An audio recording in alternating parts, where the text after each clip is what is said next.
This is Neptune. The next stop is Pluto. Stand clear of the closing doors, please.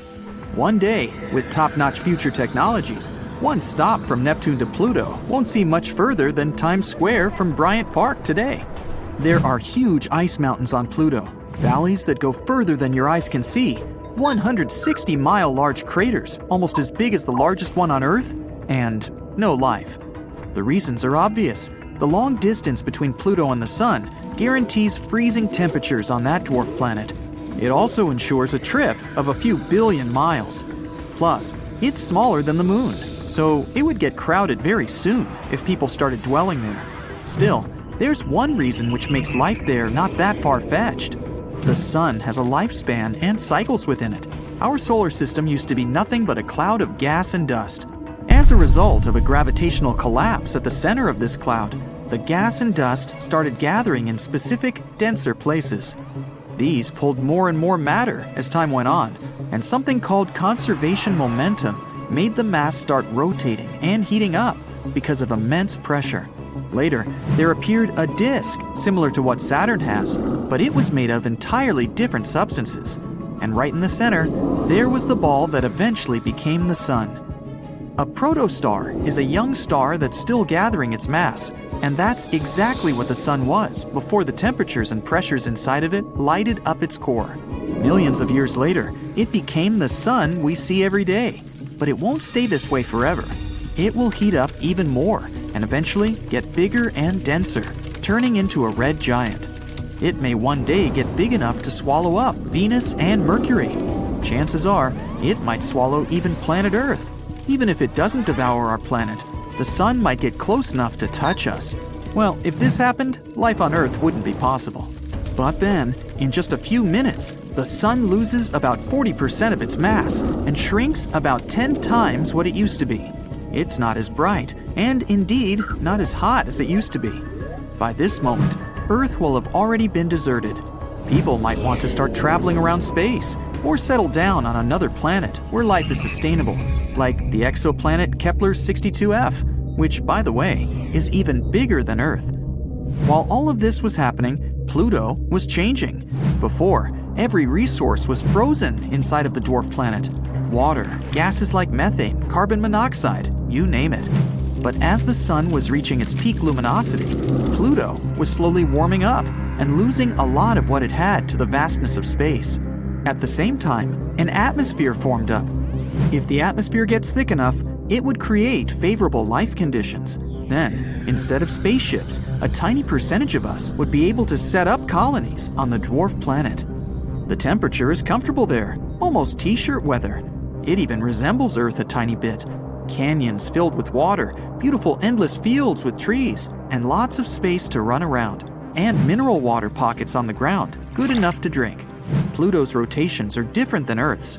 An Earth day is 24 hours, and sometimes it still feels like it never ends. But on Pluto, a whole rotation around the Sun takes 153 hours, because it's pretty far away from the Sun. After several hours without sleep, we get tired, and our eyes get red. It means we'd have to take several naps throughout the day on Pluto. A year on Pluto equals 248 Earth years. Unless we come up with some sort of technology to get us to live that long, our entire lifespan would be less than half a year on the dwarf planet. So, houses on Pluto might need to be equipped with cryo chambers. Whenever you feel like dreaming for a long time, you jump in it and wake up 50 Pluto days later. On the dwarf planet, there are also seas and beaches. So it's just like a tiny Earth, far away from the actual Earth. The food on Pluto could be tastier. We might find a way to make the ingredients more savory and even try to grow them faster during the trip. You plant a carrot, and 2 days later, it's ready to be in your salad. There could also be new ingredients for our salads on Pluto. Maybe 2-meter-tall mushrooms we've never seen before. The animals we would take with us on the trip would get released into their new home forever. And with time, they would evolve and adapt to their new environments. The law of the jungle could change a bit too. Lions might not be kings anymore. Deer are. Their antlers are twice the size of what they used to be. But to be fair, so are the deer. Most of the animals that were already here used to live underwater. But with time, the amphibians started shifting to the surface, just like Earth at the beginning of life. Pluto could only be a temporary home, though. Once the Sun has finally reached its final phase, Pluto would get frozen and lifeless again. People instead would need to try to find a planet that stays in the Goldilocks zone of another galaxy. The Goldilocks zone is the exact proper distance from the star like the Sun, where the temperature is perfect for the water to stay liquid. It's the rule scientists search for when looking for other planets that can sustain life. We can try setting new colonies on one such planet, or even try to set up our own artificial home, not exactly a planet or a spaceship, but a combination of both. Something huge built right in space, say a wheel with gravity everywhere we go, so we don't fall off. It would float in space toward the new exoplanet, capable of fitting entire states in. This whole trip might happen just because the Sun first grew too much, and then, having reached the culmination of its life cycle, it would finally become a white dwarf. It's going to be a pretty long journey, and entire generations will be born here. You'll have a choice: sleep your way through the journey until humans finally reach their new exoplanet, or enjoy the trip in this fantastic spaceship. There's all you need on board: malls bigger than those on Earth, large futuristic cities, even places to farm, fields with rich soil made artificially, and finally, after a long journey, the exoplanet. It's even somewhat better than Earth. The planet is giant and has more continents. The continent's center isn't as far from oceans, which means there aren't as many desert areas. Though the sun of this planet is an orange dwarf, it's not as hot as our yellow dwarf sun today. It's a bit smaller, but here's the kick: orange dwarfs live somewhat longer. They remain stable for between 15 billion and 45 billion years. Despite that, this new planet is full of rainforests because the planet itself is warmer. It means more biodiversity and creatures we've never seen before. But even if nothing out there is suitable, we could try and terraform this planet instead. If we take Mars as an example, we could create a greenhouse effect by smashing ice-rich comets and releasing ammonia in them, making the planet warmer. We could also start planting trees. We'd probably need some Earth soil to do that, or we'd have to modify Mars's soil to be similar to ours. Sooner rather than later, the atmosphere would be close to the one we have on Earth. We'd be able to breathe too, because of the trees. Then, we can melt Mars's polar ice caps and voila, water. The problem is the solar winds and sun explosions that might strip it of an atmosphere just as quickly as we can create one, if not faster. It has no magnetosphere either, which means it can't protect us from radiation, so long-term Mars wouldn't be a good choice. Maybe out there, in the vastness that is space, there is a perfect planet waiting for us. So, we might be getting closer to finding a massive icy planet beyond Neptune's orbit. Sorry Pluto, still not you. Recently, some universe mapping using data from a telescope in Hawaii eliminated about 78% of the possible locations for this mysterious Waldo from space. Some people call it Planet 9, while others prefer Planet X. Either way, it's been causing controversy since its existence was first proposed, and that is mainly because no study so far can answer the big question: does it really exist? If discovered, Planet 9 would rank as the fifth largest planet in our solar system, with a mass 10 times that of Earth. It's also theorized to be gaseous, like Uranus. The initial study on Planet 9, dating back to 2016, suggests that this colossal new planet orbits the Sun 29 times farther out than Neptune, which sits at about 2.8 billion miles. As a result, the Planet 9 would take between 10,000 and 20,000 years to complete a single orbit around the Sun. If confirmed, this yet-to-be-understood world would dominate a region larger than any other known planet in our cosmic neighborhood. These are all intriguing hypotheses, but without a single piece of evidence or observation to back them up. Before dismissing this as a wild guess, it is important to note that these researchers relied on complex mathematical modeling and computer simulations to speculate about the planet's characteristics, because that's what they do. The hypothetical presence of this planet would explain various mysterious features located beyond Neptune. We are specifically talking about the Kuiper Belt, a huge donut-shaped region filled with icy debris left over from the formation of the solar system, including comets and dwarf planets like Pluto. What happens is that the 6 farthest objects in the Kuiper Belt exhibit elliptical orbits that are all oriented in a similar direction within physical space and tilted approximately 30 degrees downward relative to the orbital plane of our 8 known planets.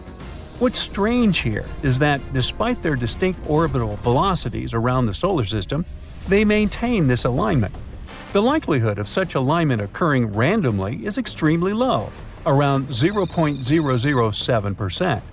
So here comes Planet 9, a hypothetical massive celestial body that offers a plausible explanation for this strange phenomenon, potentially exerting gravitational influence to shape these orbits. The initial theory didn't hold up for long, facing accusations of observational bias and calculation errors. Then, in 2017, another study popped up, sparking back the idea that maybe Planet 9 is out there after all.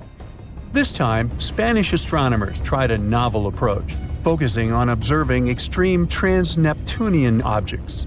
These celestial bodies orbit the Sun in highly stretched elliptical paths, with average distances exceeding 13 billion miles. The research suggests that the distances between these objects' nodes and the Sun might provide clues to Planet 9's location. You see, these nodes are the points where a celestial body's orbit intersects the solar system's plane. When these objects reach these points, they're more likely to interact with other solar system bodies, potentially causing significant changes in their orbits or even collisions. So, if the trajectory of these extreme trans-Neptunian objects remains stable, everything's fine. But if it's not, well, that's a sign that something else, something big, is messing with their path. And that's exactly what the research found. There is something unseen out there, throwing these objects off course. And that something could be a planet, chilling at a distance between 300 to 400 times farther from the Sun than Earth. To this day, the study of the extreme trans-Neptunian objects is the strongest evidence we've got for Planet 9's existence. And if you're still not convinced by this theory, know that strange motions like these have led to planetary discoveries before. Neptune, for instance, was spotted because Uranus's motion didn't quite agree with the predictions of Newtonian gravity. But the deflection of its orbit could be explained if it was caused by a pull of an undiscovered planet. And just like that, we discovered Neptune. Now, the year is 2021, and there's all this buzz about Planet 9 again. After correcting some old guesses, studies are now leaning towards the idea that this mystery world follows an epic loop around the Sun every 7,000 years. That is massive news, because it means this planet might be closer than we ever thought, making it easier for our telescopes to spot it. The paper also suggests there is a whopping 99% chance that the funky orbits of these distant objects are all because of this unseen planet, not just some cosmic coincidence. Now, the odds of this whole situation being a fluke are down to a 1 in 250 chance, which is much better than the 1 in 10,000 chance back in 2016. All these optimistic numbers have brought us to where we are today, keeping our hopes and working on better equipment to continue the mission of spotting Planet 9. As mentioned earlier, researchers in Hawaii created some kind of treasure map utilizing the Panoramic Survey Telescope and Rapid Response System to eliminate 78% of its locations. This is great news, considering how challenging it is to find a planet-sized needle in a cosmic haystack. But unfortunately, Planet 9's presence remains a ghost in the dark outer reaches of our solar system. Enthusiasts are still convinced of its existence and believe it is only a matter of time before we celebrate the discovery of Earth's new cosmic cousin. They're putting their hopes on the Vera C. Rubin Observatory, which is currently under construction in Chile and is scheduled to begin science operations in late 2025. Over the course of 10 years, this observatory will scan the entire southern hemisphere sky every few nights with a 27-foot, fast-moving telescope equipped with the largest digital camera in the world. The idea is to catalog everything in the solar system, reaching out to and beyond Neptune, and tracking the movements of millions of celestial objects, including space junk, asteroids, comets, and stars. If Planet 9 is indeed out there, this next-generation telescope could be the one to find it. The existence of this mysterious planet is far from being universally accepted in the scientific community. That is simply because Planet 9 isn't the only explanation for the strange phenomenon occurring beyond Neptune. One theory suggests that a group of distant objects, such as dwarf planets, comets, and moons, might be collectively influencing the orbits of the extreme trans-Neptunian objects. Others believe that a black hole is behind all this. These compressed masses are some of the densest objects in the universe, potentially capable of affecting the orbits of other masses, like how this supposed ghost Planet 9 is believed to be doing. Another bold perspective suggests that our current understanding of the laws of gravity is flawed, actually incomplete. This theory, known as modified Newtonian dynamics, proposes that these distant icy objects exhibit strange behavior not due to influence from another planet, but rather because the immense gravitational field of the Milky Way is influencing them. However, even supporters of this theory acknowledge that it is too early to draw firm conclusions, and much more extensive research is still required. While we continue our relentless hunt for Planet 9, some astronomers have taken it a step further, suggesting the existence of a hypothetical Planet 10. This world has a mass and size like that of Mars or Earth and is located on the edges of the Kuiper Belt. But the thing is, if this alleged Planet 10 is indeed as small as scientists believe, it might not have enough gravity to clear its orbit of debris. And that is pretty similar to what happens with Pluto, being one of the reasons why it got into trouble back in 2006. So yeah, it's better not to get too excited. This supposed Planet 10 might end up classified as another dwarf planet. This planet, yeah, the one right here, shouldn't exist, but it does. A newly discovered planet rotates around a star that's much smaller and dimmer than our Sun. The planet, however, is enormous. Such a tiny star couldn't create it, so it's like finding an ostrich egg in a chicken coop. A team at Penn State built a special tool called the Habitable Zone Planet Finder. It's an instrument that's supposed to find planets around dim, cool stars. It's connected to a big telescope in Texas. The tool looks at the light from these stars, which is mostly in the near-infrared, beyond what our eyes can see. This gadget can spot changes in a star's speed caused by a planet. If the star movement slightly changes, that means there must be a gravitational pull nearby. Years ago, this technique helped find the first known exoplanet around a star like our Sun. Today, we've improved this method to make more precise measurements. Our main goal is to find Earth-like planets. They should be rocky and located in habitable zones, areas around stars where liquid water could exist. The Doppler technique isn't that great at finding Earth-like worlds yet, but works well for cool, dim stars. And that's how we discovered the impossible LHS 3154b. Planets usually form in disks made of gas and dust in space. Picture a flat, spinning cloud of tiny particles. These particles come together and stick to each other, creating a flat, rotating disk. Over time, these tiny bits combine to form a solid core. This is the starting point for a planet. Once the core is there, it attracts more dust and even gas like hydrogen and helium. But making a planet this way isn't easy. They need a lot of stuff, mass, and materials. This process is called core accretion. Stars are a huge help in that process. Usually, big stars have more gravity, so they can gather more stuff to form planets. But the star we discovered recently isn't very big. It's 9 times smaller than our Sun. A star this small shouldn't have a big enough disk to make a heavy planet. To do that, its disk should have been at least 10 times bigger. But this heavy planet, LHS 3154b, exists. Now, this mysterious planet is 13 times heavier than our Earth. It's similar in size to Neptune. It's about 50 light-years away from us in the Hercules constellation, which, in space terms, is very close. The planet is also super close to its star, completing 1 year in almost 4 days.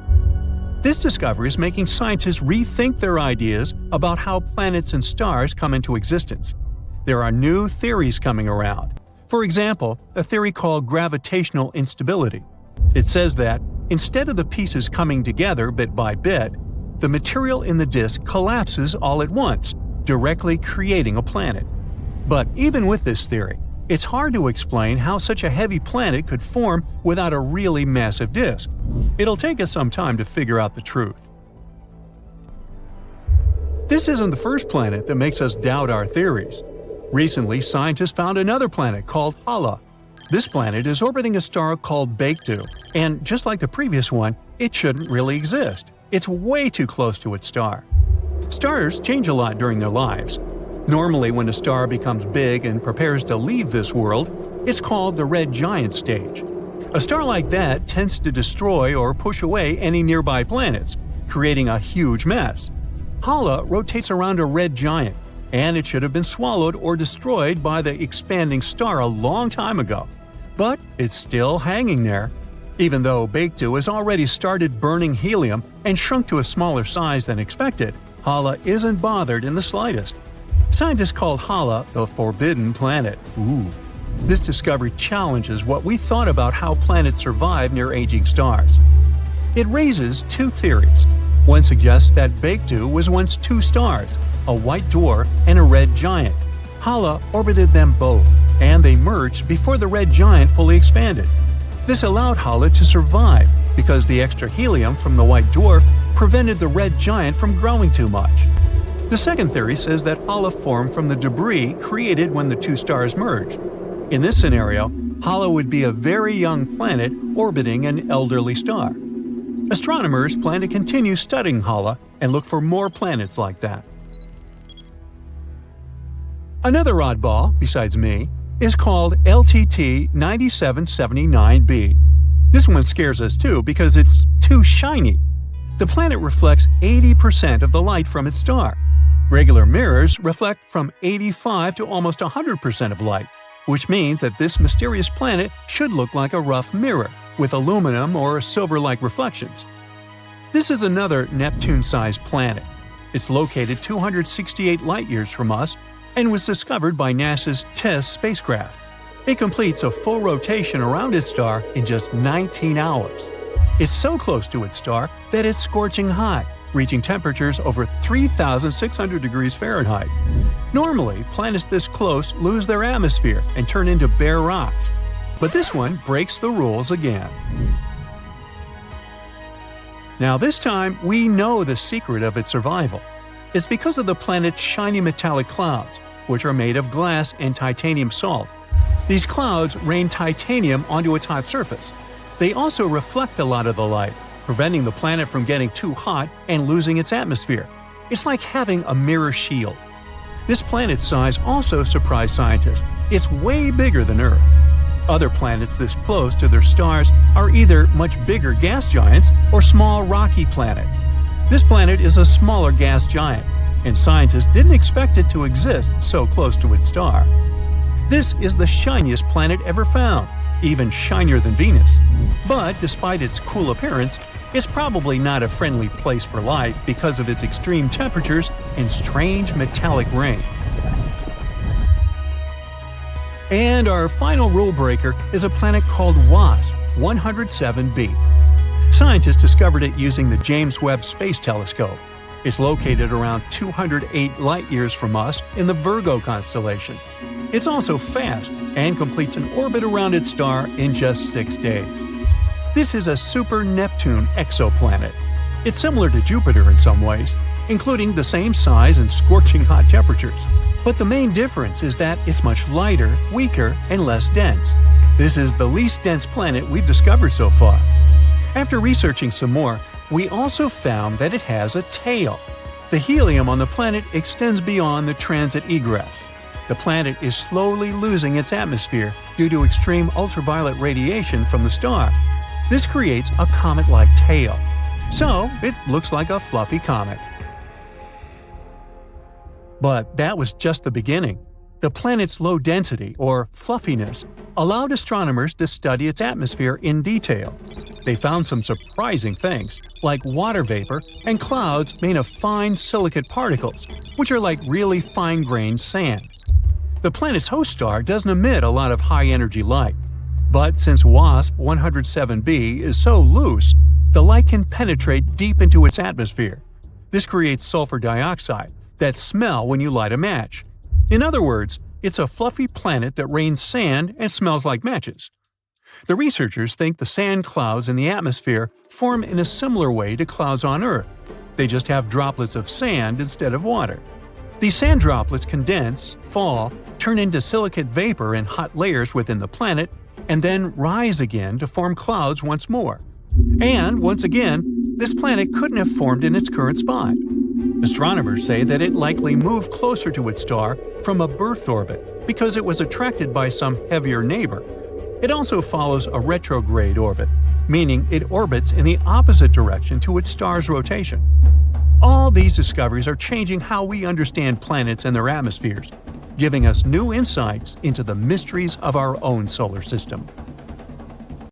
Check out that buff dude over there with the orange skin.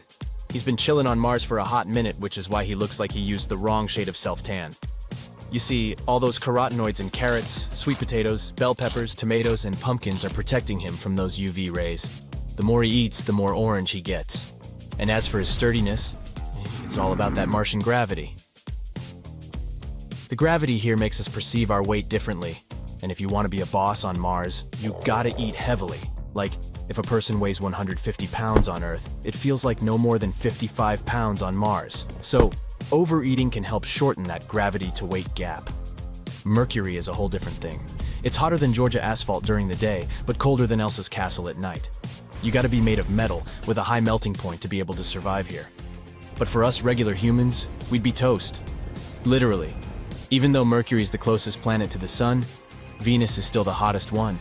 Life on Venus, more like life on the Sun's evil twin. The temperature here typically hovers around 870 degrees Fahrenheit on average. Surviving at the boiling point of water, or in the extreme heat of Venus, is a challenge for most earthly species. Only a select few can endure boiling hot temperatures. Others rush to Starbucks to grab an iced latte with the first beams of the spring sun. So no human being can really evolve enough to survive on Venus. The only creatures that could thrive there are probably tardigrades and those weirdos who put hot sauce on everything. You wonder what tardigrades are? Well, those are minuscule and adorable caterpillar-like creatures that possess remarkable durability. They can endure boiling water, the depths of a sea trench, and the frigid, lightless void of space. Recently, tardigrades were included in a scientific study aboard a spacecraft that unfortunately crashed on the moon. Scientists speculate that the tardigrades may have survived the impact. Hey, would you like to turn into this creature and live on Venus? We're done with terrestrial planets. Let's move on to gas giants. Now look at this dude from Saturn. He's got flippers and not arms. He's got small holes with no external ear flaps instead of regular ears. Most of this gas giant is colder than your ex's heart, as the temperature is about minus 220 F. You can't walk on it, but you can turn into a snowball or an ice crystal if you're feeling frisky. Things are quite similar on Jupiter, so probably turning into a seal and chilling there is not that bad of an idea. At least you can live there rent-free. And don't even get me started on Neptune and Uranus. These guys are ice giants with no solid surface, so those sharp-clawed dudes you see in movies? Yeah, they don't exist. Plus, these two ain't exactly hospitable to life. I'll stick to my sweet potatoes on Mars. Thank you very much. For thousands of years, people knew only about the planets Mercury, Venus, Mars, Jupiter, and Saturn, which they could see using simple telescopes, or even by the naked eye if conditions were good. But in the late 18th century, a famous astronomer named Sir William Herschel discovered a new planet that was icy blue in color. At first, people thought it was a star, but later they realized it was a planet. Today, we know it as Uranus, a planet that's more than 19 times farther away from the Sun than Earth. It's so far away that it takes Uranus 84 years to complete one trip around the Sun. This astronomer also discovered many other interesting things in space, like double stars and nebulae. In the mid-1800s, scientists noticed something pulled Uranus and strangely tugged its orbit. They thought there must be another planet out there, and they used math to predict where it would be. Finally, in 1846, they found Neptune using a telescope. It was too faint to see with the naked eye because it was too far away from the sun. It was all so exciting. Who knows how many other planets could be there, lurking in the darkness of our solar system? Back in the mid-1800s, astronomers noticed something unusual was happening in the sky. A small rocky planet named Mercury was behaving strangely. It didn't follow the predictable orbit that was expected of it. One of the astronomers was a brilliant French scientist named Urbain Le Verrier. He came up with a theory that there could be another planet in our solar system no one had yet discovered. It would be located somewhere between Mercury and the Sun. This hypothetical planet, which he named Vulcan after the Roman god of fire, would have an incredibly hot surface, and it could be a potential explanation for Mercury's strange behavior. He never surely claimed Vulcan was really the one thing disturbing the orbit of Mercury. But, excited by the possibility of discovering a new planet, astronomers all over the world took the idea of Vulcan. For a planet that didn't exist, people committed to developing ideas and getting information about it. Some scientists didn't think it was likely that they had missed another planet as big as Mercury. It would have been hard not to see it by then. But there was a tiny chance of a smaller planet existing inside Mercury's orbit that was too close to the Sun, so no one could see it. One theory said it was about 13 million miles away from the Sun. Mercury is the planet with the most eccentric orbit in our solar system, but the closest point it gets to the Sun is about 28.5 million miles. This means Vulcan would be under half of that distance. The theory moved on, saying that if Vulcan existed, it would orbit the Sun every 19 days and 18 hours, and its path would be tilted about 12 degrees relative to the path of other planets in our solar system. Vulcan's position at its furthest point from the Sun would still be too close to the Sun to be seen with the naked eye, even during twilight. The only chance of seeing Vulcan would be during a solar eclipse, or when it passed in front of the Sun, which, as the theory said, would be 2 to 4 times a year. They had a theory that this mysterious planet was so close to the Sun that it could only be seen during a total solar eclipse when the moon blocked out the Sun's blinding glare. So, every time there was an eclipse, scientists would peer at the Sun, hoping to catch a glimpse of Vulcan. They were trying really hard, but no matter what, they couldn't find this mysterious planet. Some astronomers claimed to have spotted it during eclipses, but no one could ever confirm or find evidence for that. The theory of Vulcan was left waiting for some better times. Einstein had a different idea. You know about his theory of general relativity, right? That's where he claimed gravity wasn't some sort of natural force, but a result of space-time curved because of the presence of giant space objects, like planets and stars. Planets circle around the Sun in their usual orbit because space-time is curved. That means the planets are kind of falling towards the central star of our solar system. And Einstein tried to explain Mercury's unusual orbit using his own theory of relativity. Unlike the other planets in our solar system, Mercury's orbit wasn't that circular. Instead, it seemed to wobble slightly, as if there was an invisible force pulling it away. Einstein said this could be happening because the massive gravity of our Sun was actually curving the fabric of space-time around it. He claimed it's possible this changed Mercury's orbit a little bit. It took the scientific community a while to test this theory, but it eventually seemed like the most plausible explanation. Even though Einstein's theory gave us a more elegant explanation for Mercury's strange orbit, some scientists were still holding out hope for Vulcan. It was especially hard to let go of the idea of Vulcan because Mercury is also the planet that's really hard to see from where we're standing. But later, more and more scientists started accepting Einstein's theory above their imagination. And they would observe a total solar eclipse specifically to test Einstein's theory of relativity, not because of Vulcan. And Vulcan is not the only hypothetical planet everyone was talking about. In the newer age, some believe there could be a mysterious planet lurking in the outer part of our solar system. But this one is more likely to exist. No one has seen it directly yet, but computer simulations show this so-called Planet 9, or Planet X, is probably somewhere there beyond Neptune. Neptune and Planet X could be similar in size. Planet X could be 10 times more massive than Earth and circles around our Sun in an elongated shape, which is on average 20 times farther from the Sun than Neptune. A year there may last between 10,000 to 20,000 Earth years. By comparison, a year on Neptune lasts 165 Earth years.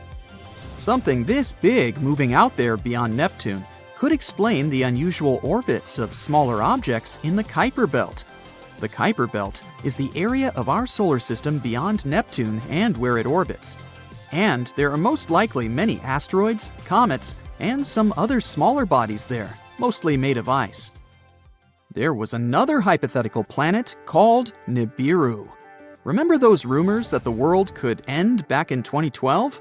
One of the popular scenarios was Nibiru, which some claimed would hit our home planet at the end of the year. Of course, nothing happened.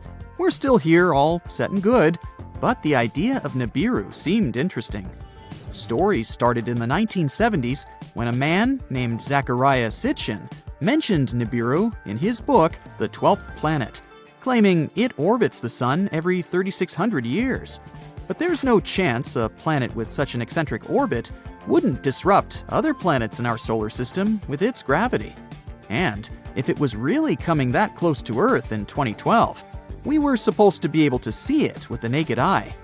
Some simple calculations showed Nibiru would have been nearly as bright as Mars at its dimmest and brighter than the faintest stars you see from a city. Oh well, maybe we'll have more luck in the next 3,500 and something years. In 2011, a comet named Elenin appeared that many people thought could be Nibiru. But when you're looking at comets and planets through a telescope, you see they appear differently. A comet has a coma, which is a gas atmosphere, together with a tail, something a planet doesn't have. Plus, this comet didn't slam into the Earth. It came too close to our Sun and fell apart.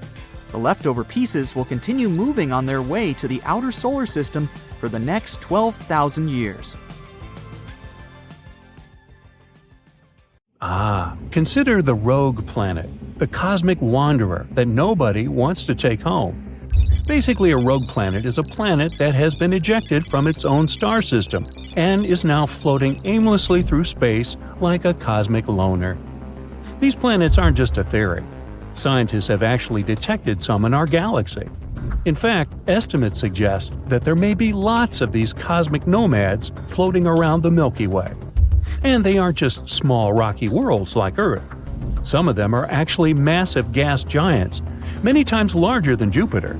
These behemoths could potentially have their own moons, and even their own mini-systems orbiting around them. For example, one of the most famous rogue planets we know of has a complicated name. Here, you read it for yourself. It's located about 80 light-years away from Earth, and it was discovered in 2013. This rogue planet is estimated to be around 6 times the mass of Jupiter, and is believed to be around 12 million years old. And yes, just because these cosmic loners don't have a star, it doesn't mean they're super cold. They can still generate heat and light from their own internal processes. Some may even have magnetic fields and auroras, just like Earth.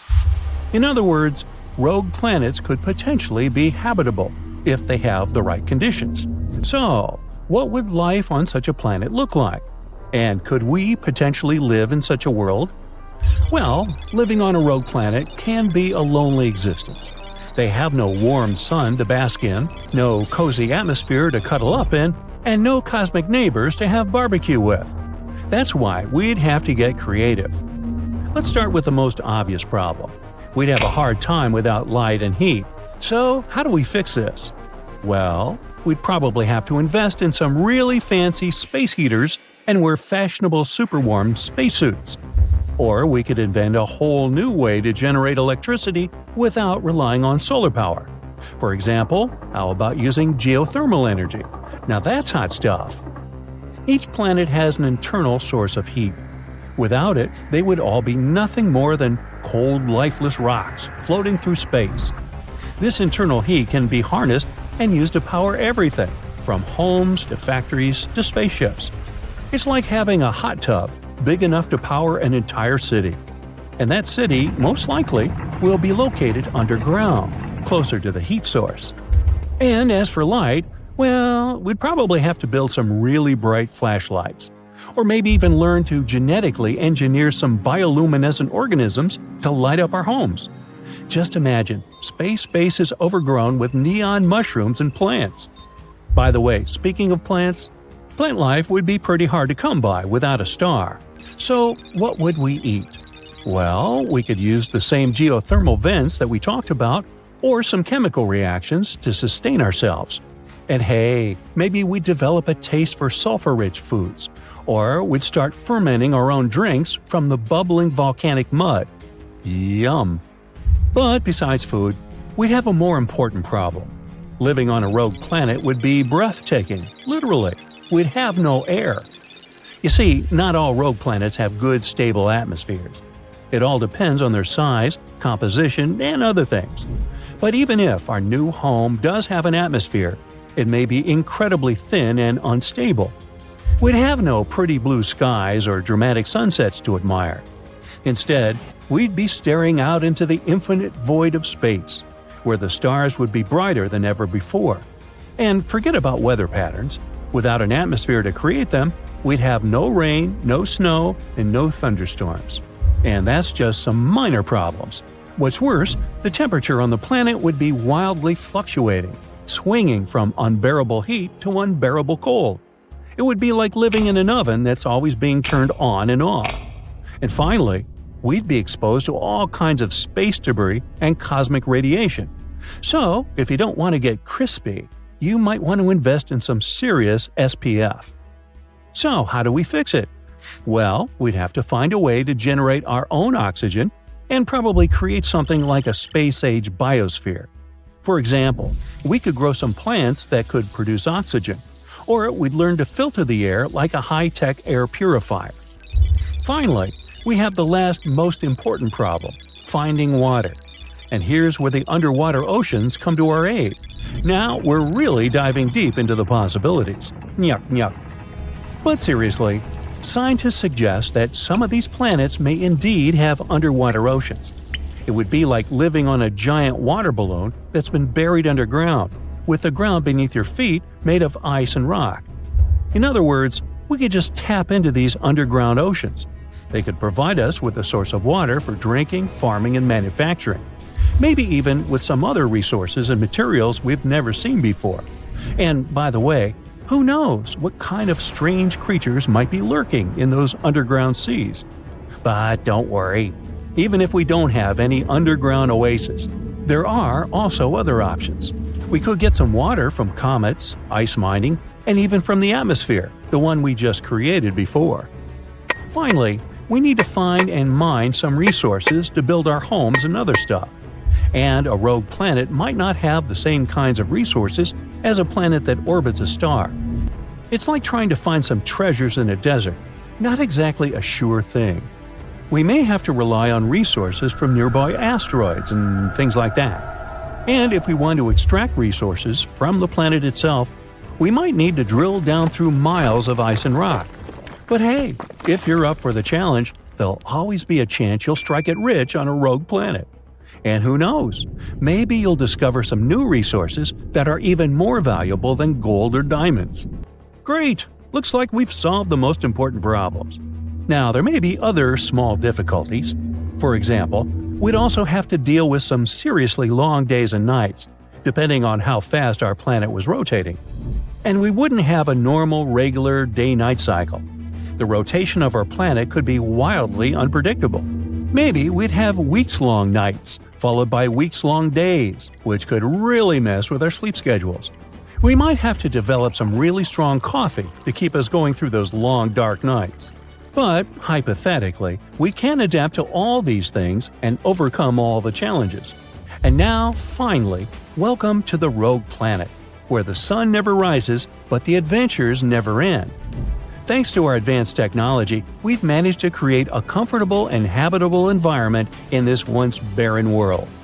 The sky above us is now a beautiful shade of blue, filled with fluffy white clouds and the occasional flock of flying creatures. Don't ask. As we venture out from our underground habitats, we're greeted by a world that's full of surprises. Strange plants and animals have adapted to the unique conditions of this planet, some with bioluminescent features that glow in the dark. And be careful if you want to go swimming in the underground ocean. They might be home to some bizarre creatures who want to feast on… well, we'll come back to that. Maybe. As you can see, we've created sprawling cities and thriving communities, powered by the planet's geothermal energy. We also created a bunch of artificial light sources that keep things bright throughout the dark, chilly nights. Of course, we still have some problems with navigation and timekeeping, but things aren't as dull as they used to be, are they? Overall, living on a rogue planet would definitely have its challenges, but it could also be a pretty exciting way to experience the universe. And who knows? Maybe someday we'll find such a planet and actually turn it into a bustling intergalactic metropolis someday. But until then, let's enjoy and tidy up our dear Earth. Tired of waiting for colonization? Does the Earth seem way too boring with all its problems and mosquitoes? Well, have no fear. It's time to take matters into your own hands and build your own planet. But before you start reaching for the cosmic glue and glitter, there are a few things you'll need to consider. Let's start our ultimate DIY project. First of all, we need to choose a location. Every planet has to orbit a star, right? In a cosmic buffet, every star has its own unique flavor. To keep things organized, astronomers use the so-called stellar classification system.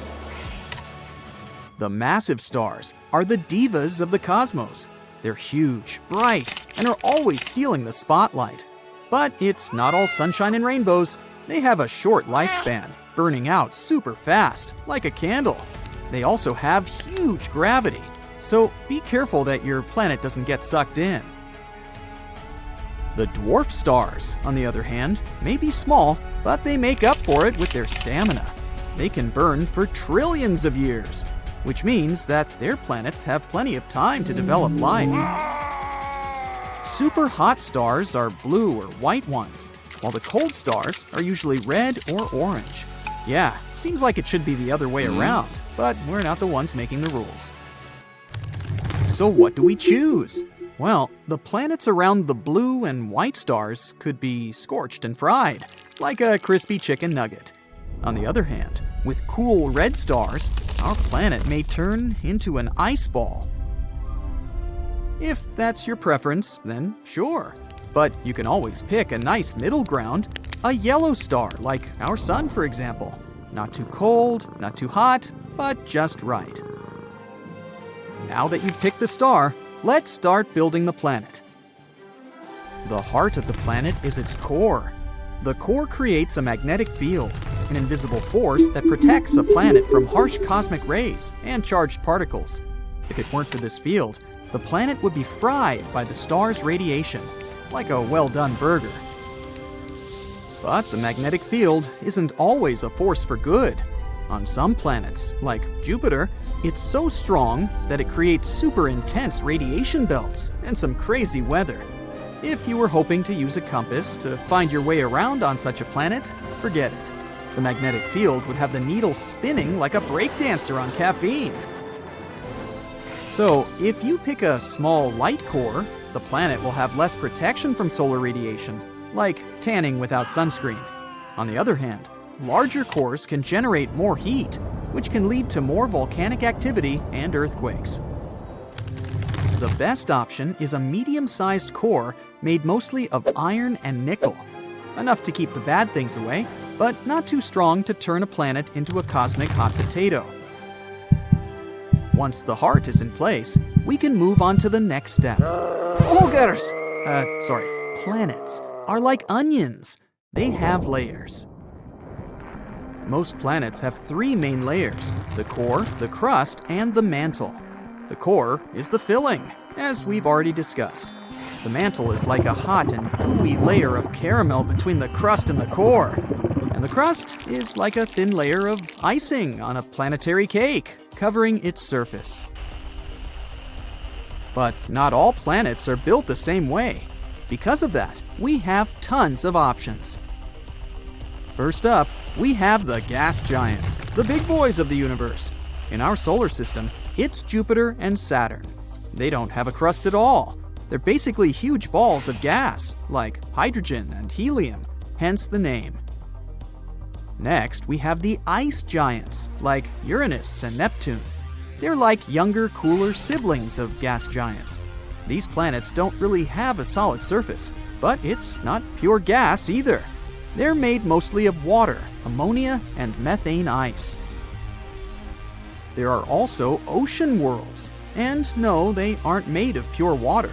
They do have some kind of solid surface, but it's located so deep, and the ocean on their surface is so huge that it kinda does look like a giant water drop. Finally, we have terrestrial planets, like the Earth. They're made mostly of rock and metal. These planets have a surface to stand on, and usually come with a cool mineral collection. And let's not forget about the dwarf planets, the small but mighty. Pluto is probably the most famous one, but there are others in our solar system: Eris, Ceres, Haumea, and so on. They're the scrappy underdogs of the planetary world, always trying to prove their worth, but never making it to full-fledged planets. Which type do you like the most? Gas giants are probably the coolest ones with their enormous sizes, crazy winds, and scary lightning. We also need to create an atmosphere. It's the outer layer of a planet that plays a huge role in its climate and weather. It's also the planet's ultimate protector. Did you know that 90 to 95% of meteors burn up in the Earth's atmosphere? Imagine what would happen if they didn't. Dense and hazy atmospheres, the ones you'll find on places like Venus, have thick layers of carbon dioxide and sulfuric acid. In other words, it's not a planet, but an oven. It's so hot that you could cook a pizza on its surface in no time and get cooked yourself. Next, we have thin and wispy atmospheres, like on Mars. The thin layer of carbon dioxide makes its surface pressure about 1% that of Earth's. On planets like these, you could fly like a superhero if you had a good enough jetpack. Then we have mixed atmospheres, like the one on Earth. The layers of nitrogen, oxygen, and other gases create the perfect conditions for life as we know it. It's also where we get to enjoy sunny days, rainbows, and of course, water. And last but not least, exotic atmospheres.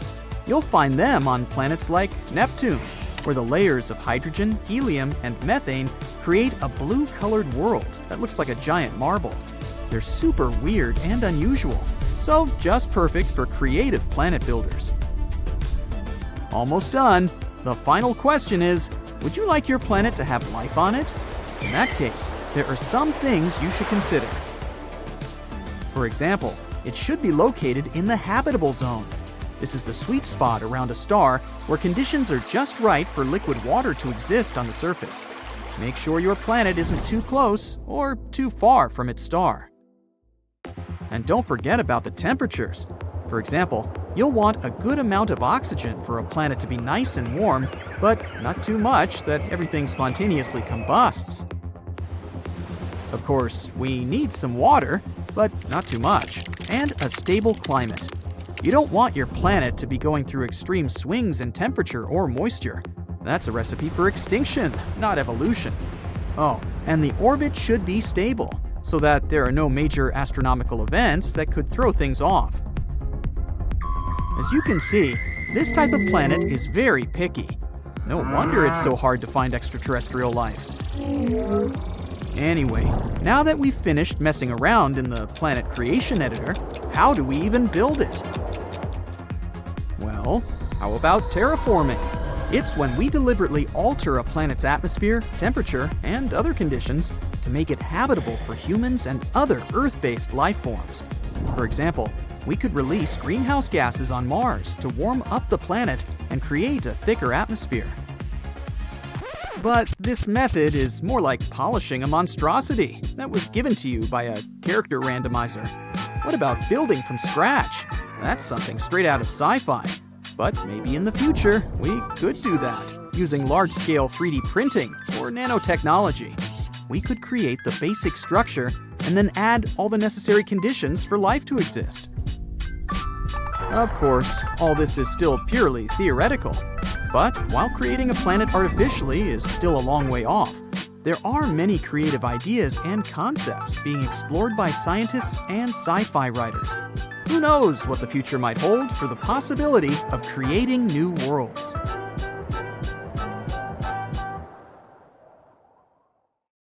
So, what is the habitable zone? Well, in my room, it's the small section which isn't buried in food wrappings and video games. But astronomically speaking, it's a region around a star where the temperature of H2O matters. Too hot and the water will evaporate. Too cold and it will freeze. So just like Goldilocks, the habitable zone is just right to allow liquid water to exist. And water is essential for life as we know it. Just ask the three bears.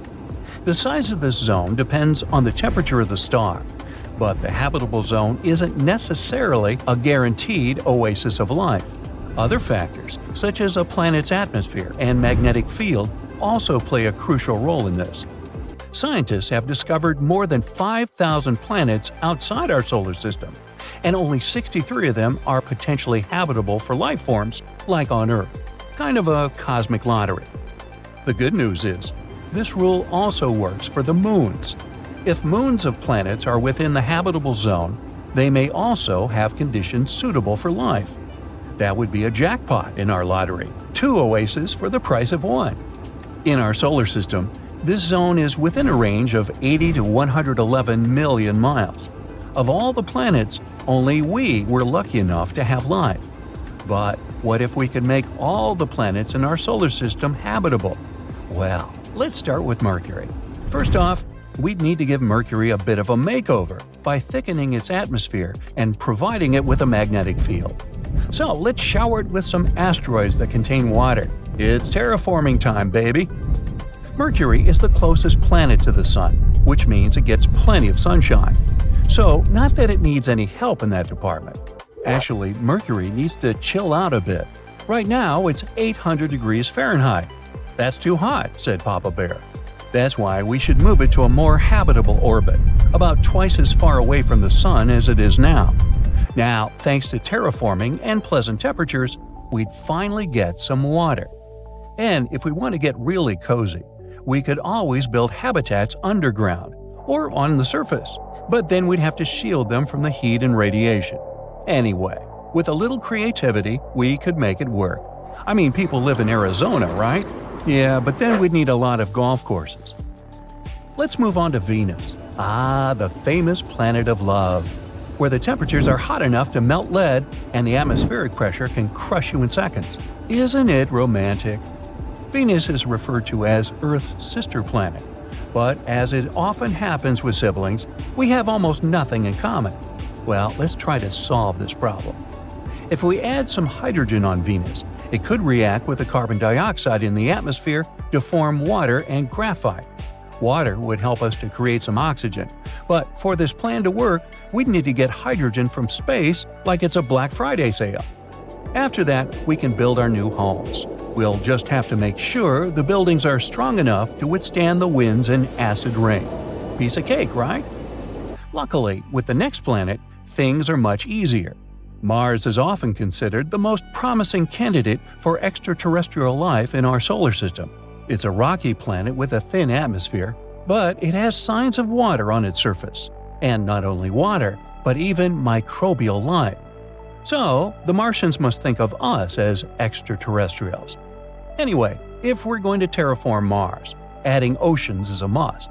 They'd thicken the atmosphere and warm the surface. Time for another asteroid shower. Or we could create some giant mirrors to reflect the sunlight and melt the ice caps. Easy peasy. And as soon as oceans appear on Mars, it'll gradually turn into a lush green planet, very similar to our Earth. After that, we'll just need to build some artificial habitats and make sure they have all the comforts of home. Now, making rocky planets habitable isn't that difficult compared to the gas giants. Jupiter has no solid surface at all, and it's basically impossible to colonize. So let's get creative. We could build floating habitats in the clouds of Jupiter, where temperatures and pressures are more Earth-like. We just need to protect them from little inconveniences, like wind speeds of more than 400 miles per hour and lightning every other minute. But if we manage to build homes in Jupiter's atmosphere, we could have some truly unique views. Just imagine waking up every day and seeing swirling clouds and colorful bands out your window, or taking a stroll through the gas giant's thick atmosphere. Scary and awesome. Just watch your step on that balcony. We could also use some high technologies to make Jupiter's atmosphere breathable, something that would consume its gases and release oxygen.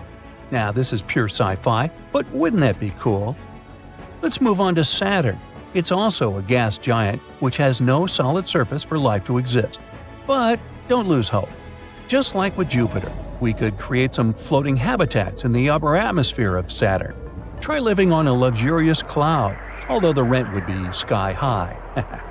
We could also cover the planet with a giant shield, like a cosmic umbrella.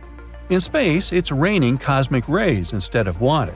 But this barrier could protect us from harmful radiation and solar winds. Thanks to this, the weather on Saturn would become a bit calmer. Also, remember how we were talking about moons? One of Saturn's moons, Titan, has a dense atmosphere and maybe even a subsurface ocean of water. Enceladus also hides an ocean beneath its crust. Both of them might be perfect places for actual colonization. That would be much easier than colonizing Saturn. Uranus is another ice giant made up of dense fluid icy materials, methane, ammonia, and water. Considering the surface temperature of minus 353 degrees Fahrenheit, you could say it's pretty chilly out there. So how do we make this work? Well, we could try to create a greenhouse effect. It's a natural process that helps keep the Earth's temperature stable and pleasant, unless we mess around with it. When sunlight enters the Earth's atmosphere, some of it gets trapped by gases called greenhouse gases. They act like a blanket around the Earth, keeping the planet warm, unless we mess around with it. So, if we want to make this ice giant warmer, we can try to recreate this effect, only better. For example, we could introduce some of these gases into Uranus's atmosphere, or build a network of mirrors to trap the heat from the sun. Although it would require tons of giant mirrors, and just imagine trying to position them all correctly. So, instead of all this headache, we could always set our sights on Uranus's moons. They're believed to have rocky surfaces and maybe even oceans that could support life. Plus, the views are out of this world. Moving on to the final planet, Neptune, the cool, distant cousin of the solar system. It's also an ice giant. Its year lasts 165 Earth years. Now first, let's create an atmosphere. Neptune's atmosphere is mostly made up of hydrogen, helium, and methane. Phew. We need to transport some plants there, or simply lots of oxygen to make this place a bit more breathable. And how do we add water to a gas giant? Maybe by melting ice from the moons, or by transporting large amounts of water from Earth. Just imagine a squadron of spaceships dragging giant containers to Neptune. And then, once the planet has a breathable atmosphere and liquid water, we'd need to build habitats. Probably another sky city, because you can never have enough of those. So let's say we somehow magically made all the planets habitable. Now what? Well, there would be a boost in human exploration and colonization. People would build new homes on different planets. Imagine immigrating from Mercury to Neptune because you prefer chilly temperatures more. With more habitable planets to study and explore, scientists would learn more about our world. We'd have so many breakthroughs. Also, it's time for some interplanetary trade. We could mine tons of resources from planets, asteroids, and moons. A dream come true for Elon Musk. But of course, it's not all fun and games. All of this would most likely lead to conflicts over resources and territory. Imagine trying to keep peace between Jupiterians and Martians. Well, all jokes aside, the possibility of all planets being habitable is mind-boggling. But in reality, terraforming planets like this is impossible, at least for now. But who knows? Many things were considered impossible before, but this didn't stop us. So, let's keep dreaming. Meanwhile, we can clean up the planet we're already on. Have you heard about Planet 9? No, not Pluto. We're talking about something lurking on the outskirts of the solar system. A mysterious planet that exists in our solar system that we haven't yet discovered. We've been looking for it for years, but finally, it seems like scientists found a key to solve this mystery. Planet 9 is a hypothetical planet. Astronomers have been on the hunt for it for quite some time now. But it's so elusive that they've only been able to piece together a few details about its potential characteristics. One thing we do know is that Planet 9 has to be a massive world, possibly up to 10 times the mass of Earth. That's one big planet. It's also thought to be a distant wanderer, hanging out somewhere between Neptune and Pluto. Some scientists think that Planet 9 might actually be a mini Neptune, with a thick, gaseous atmosphere and a rocky core. Others speculate that it could be an icy world with a solid, frozen surface and a thick layer of hydrogen and helium gas. Of course, since we haven't actually found Planet 9 yet, we can't say for sure what it's like. We're not even sure that it even exists. Some say it's just a myth, like the Tooth Fairy or the Easter Bunny, but others are convinced that it's out there somewhere. And at the end of the day, we're not entirely sure if Planet 9 is even a planet. It might be a special kind of black hole or made entirely of dark matter. The search for Planet 9 began in the early 21st century when a group of astronomers realized that something wasn't quite right with the outer reaches of our solar system. They noticed that some distant objects, known as trans-Neptunian objects, were behaving in unexpected ways. Trans-Neptunian objects, or TNOs, are like the cosmic version of those items in the back of your fridge that you forgot about for years. They're small, icy bodies that hang out in the Kuiper Belt, beyond Neptune. So, scientists noticed that these guys started behaving weirdly. At first, they thought it might be a fluke. But as they dug deeper, they began to suspect that there was a ninth planet lurking out there. Why haven't we discovered it yet, you ask? Well, it may be because of Planet 9's weird orbit. All the other 8 planets orbit the Sun in roughly the same plane, which is like a flat disk. However, our hypothetical friend's orbit is different. It might be tilted and move in a different direction compared to the other planets. Its orbit might also be stretched out like an oval, rather than being nearly circular like usual. Because of this, Planet 9 might spend most of its time far from the Sun, like a true introvert. It only comes relatively close to the inner solar system every few thousand years. This would make it super faint and hard to spot. So the only way we may discover it is by studying the gravitational effects it has on our solar system. And this isn't the first time astronomers have gone looking for a new planet. Back in the 19th century, there was a similar hunt for a hypothetical Planet X. But this time, they were armed with much better technology and a much better sense of humor. They began calling their elusive quarry Planet 9, which was much catchier than Planet X. They even came up with a hashtag for the search, Pluto Lives. It was a reference to the fact that Pluto had been kicked from the planet gang and some astronomers were eager to find a new planet to take its place. But the search for Planet 9 has been no easy task. It's like trying to find a lost sock in the laundry basket the size of a football stadium. It's so far away and so faint that even the most powerful telescopes can't see it. Instead, astronomers have had to rely on indirect evidence, like the strange orbits of TNOs, to try to figure out where it might be. Some scientists have even supposed that it might be a wandering rogue planet, which would explain why it's so hard to find. But they haven't given up hope.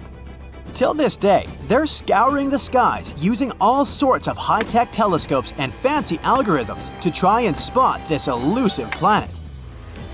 And fear not, dear curious human, because it looks like after so many years of research, we may have finally found the key to solve this mystery. Astronomer Man Ho Chan from Hong Kong has a theory. He believes that Planet 9 could have a bevy of moons. That's right, not only is it a giant planet hiding out in the depths of space, but it's also a bit of a hoarder. Moons are all the rage in the outer solar system. In fact, almost every planet here has at least one moon, except for Mercury and Venus. Earth has just one, which is kind of sad if you think about it. Even non-planetary bodies like Pluto have at least a couple of moons. A bit unfair, isn't it?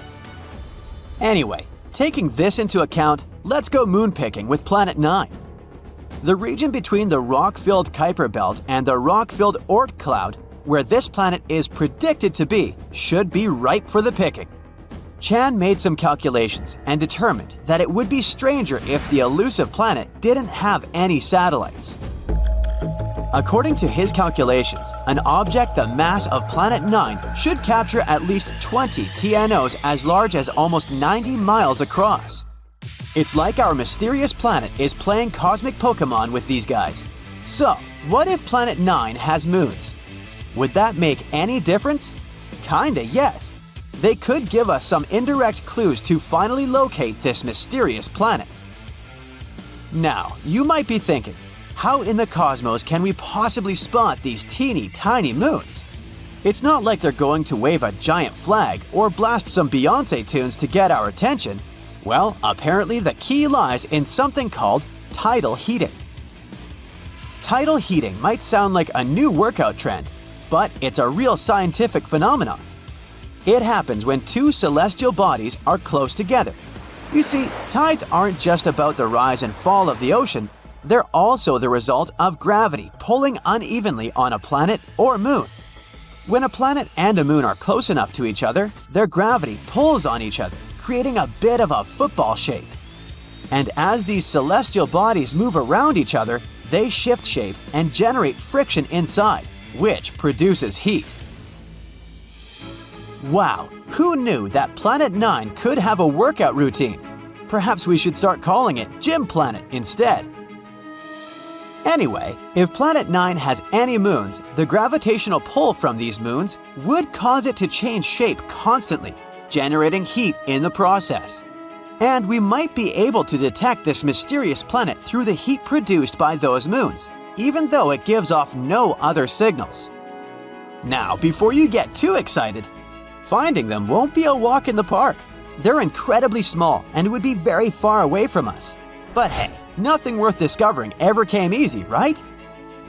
Scientists are optimistic that with the right technology, they can spot this telltale sign. It will be easier for us to spot them with fancy instruments like modern telescopes. Talk about cool friends to have, right? Sure, the process of finding it may be difficult and time-consuming, but the potential payoff is huge. Finding this planet could explain a lot of the strange behavior observed in TNOs, the Kuiper Belt, and beyond. As we've already mentioned, they've been acting super weird lately, tilting and aligning in suspicious ways.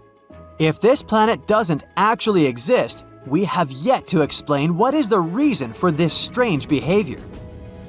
In any case, the search for Planet 9 is one of the most exciting and intriguing quests in modern astronomy. It's like a cosmic scavenger hunt, and everyone's invited to join in on the fun. So, grab your telescopes and let's go planet hunting. Who knows, maybe we'll find it sooner than we think. Let's see, there's Mercury, Venus, Earth, Mars, Phaeton, Jupiter. Wait, hold on. What Phaeton am I talking about? Well, let's see. It was the beginning of the 19th century, and the asteroid belt hadn't been discovered yet. In the year 1801, one man named Giuseppe Piazzi spotted the largest asteroid in the solar system, Ceres.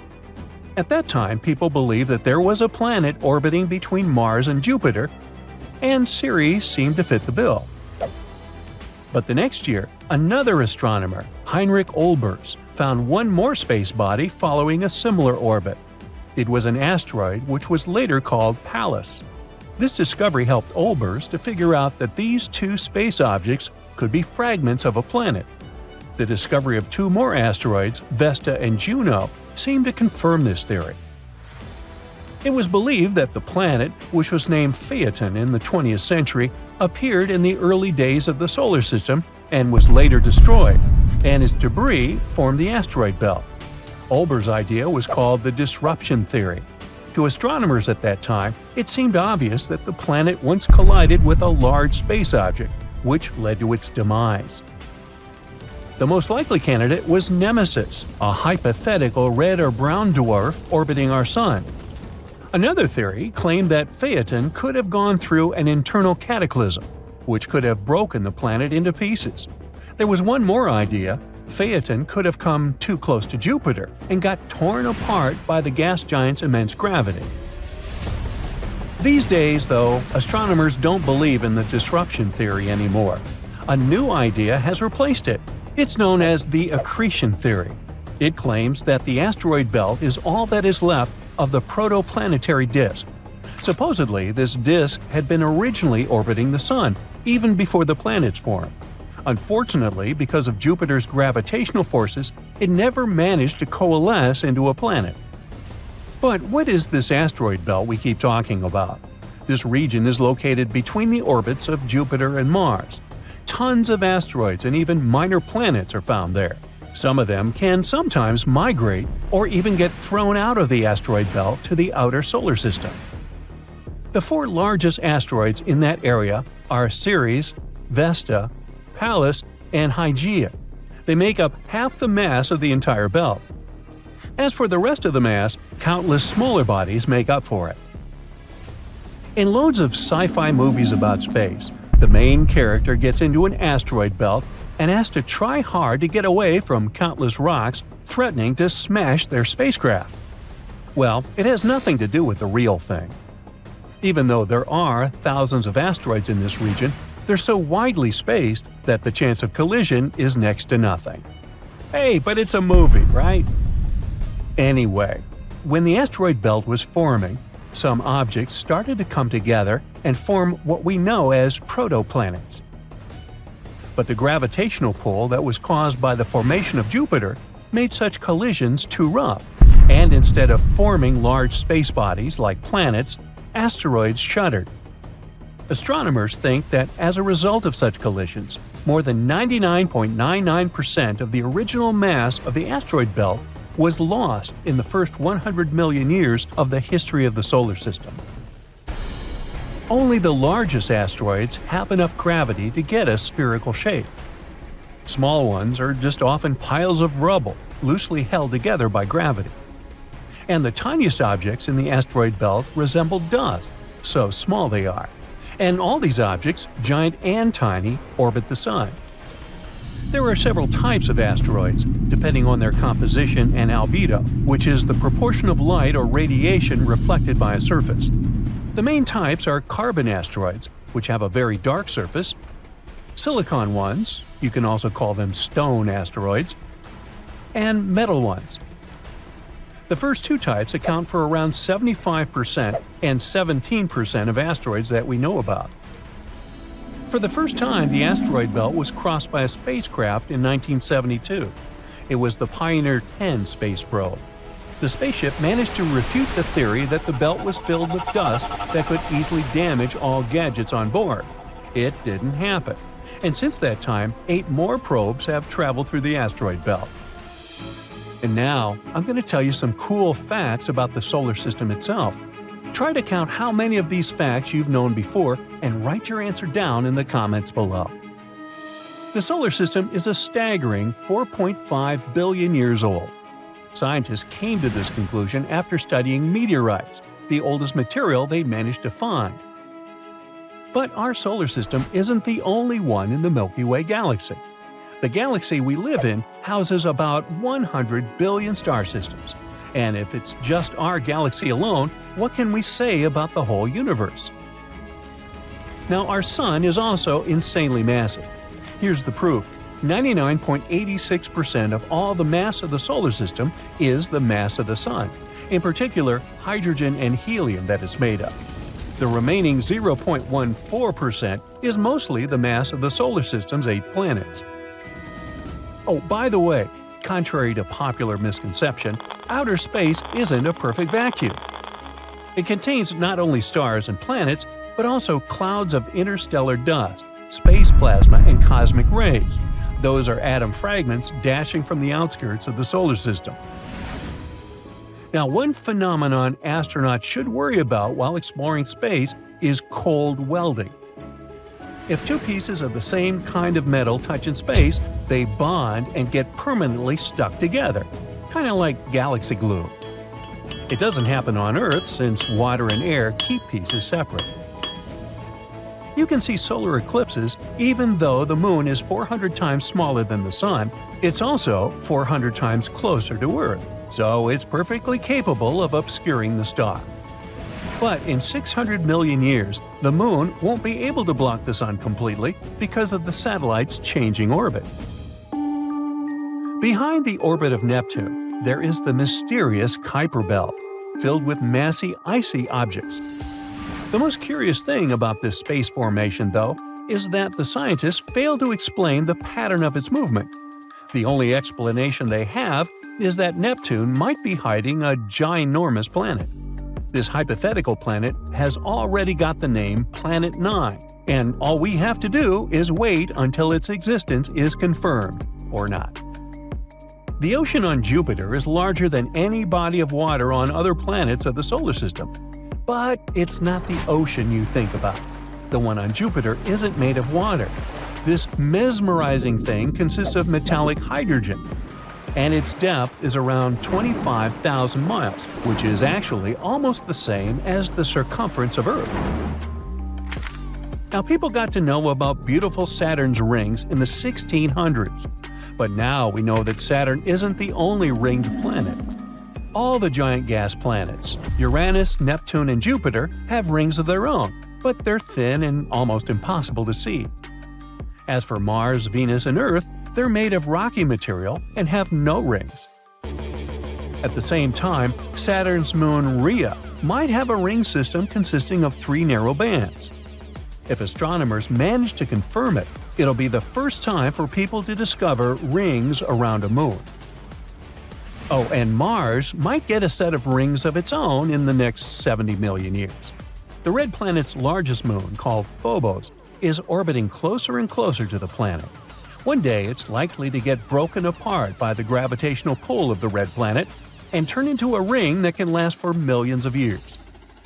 And another cool fact about Mars. You've probably heard of methane gas, a byproduct of such natural processes as volcanic activity and cow emissions.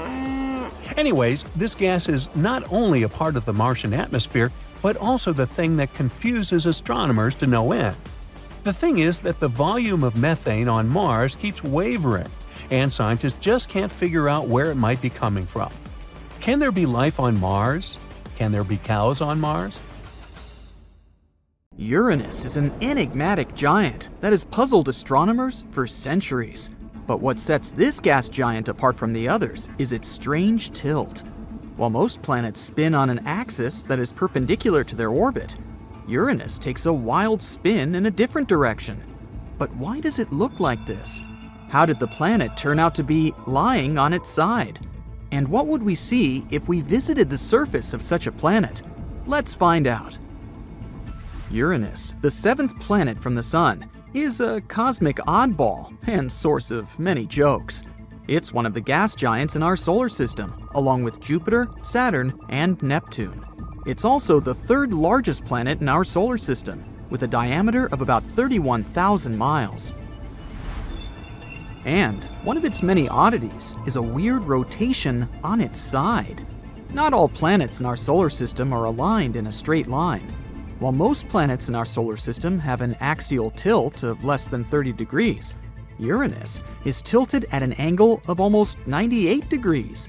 It's like that one friend who always has to be different, even if it means standing on their head to prove a point.